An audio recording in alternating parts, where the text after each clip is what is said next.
এই লেকচারে আমরা দেখব ব্রোডেনিং ফরমেশন। তো ব্রড মানে হচ্ছে বড় হওয়া, ব্রোডিং মানে বড় হচ্ছে, আর ফরমেশন মানে হচ্ছে একটা আকার ধারণ।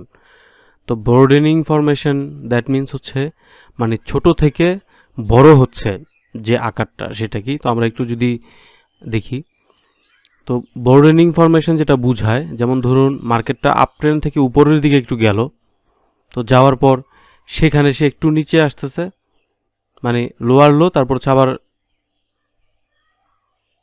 হায়ার হাই ক্রিয়েট করে ফেলতেছে এখানে সে, তারপর একটু নিচে এসে সে আবার কিন্তু উপরের দিকে চলে যাচ্ছে।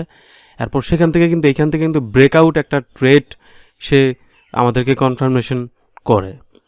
তো এটা ছিল আপ ট্রেন্ডের ক্ষেত্রে। আবার যদি আমরা ডাউন ট্রেন্ডের ক্ষেত্রে দেখি, যে একদম উপর থেকে নিচের দিকে এসে সে আস্তে আস্তে এখানে আবার এই ব্রোডেনিং ফরমেশন ক্রিয়েট করতে থাকে, তারপর এখান থেকে আবার ব্রেকআউট একটা ট্রেড ক্রিয়েট হয়ে যায়। তো যখন মার্কেট যখন উপর থেকে নিচের দিকে এসে একটু উপরে যাবে, তারপর আবার নিচে আসবে, আবার একটু উপরে যাবে, তারপর আবার নিচে আসবে, তো আমাদের ভয় পাওয়ার কিছু নেই, কারণ আমরা জানি কি যে ব্রোডেনিং ফরমেশন চার্ট প্যাটার্নে এটা আবার উপরের দিকেই যাবে ব্রেকআউট ট্রেড হয়ে। সো অরিড হওয়ার কিছু নেই। আমরা যদি এই চার্টগুলোকে একটু কি বলে যে মানে একটু যদি আমরা প্র্যাকটিক্যাল লাইফে যদি আমরা একটু জাস্ট বোঝার চেষ্টা করি, তাহলে কিন্তু আমরা যে কোনো অ্যানালাইসিসই আমরা অনেক ভালোভাবে করতে পারবো এবং আমরা ট্রেড করতে পারবো।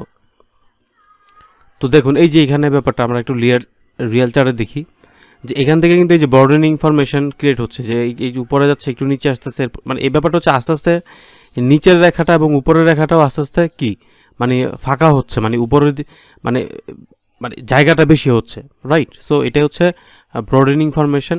তো আমরা এটা আপ ট্রেন্ড ডাউন ট্রেন্ড দুই ক্ষেত্রেই হতে পারে। সো আমরা যদি এটাকে দেখে ট্রেড করি, ইনশাল্লাহ আমরা প্রফিট করব। তো আপনাদেরকে বেশি বেশি প্র্যাকটিস করতে হবে।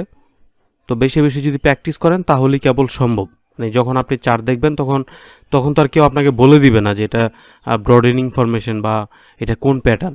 সো এগুলো যদি একটু প্র্যাকটিস করেন, খাতায় আঁকেন, জাস্ট একটু মাথায় রাখেন, ইনশাল্লাহ অবশ্যই প্রফিট করবেন।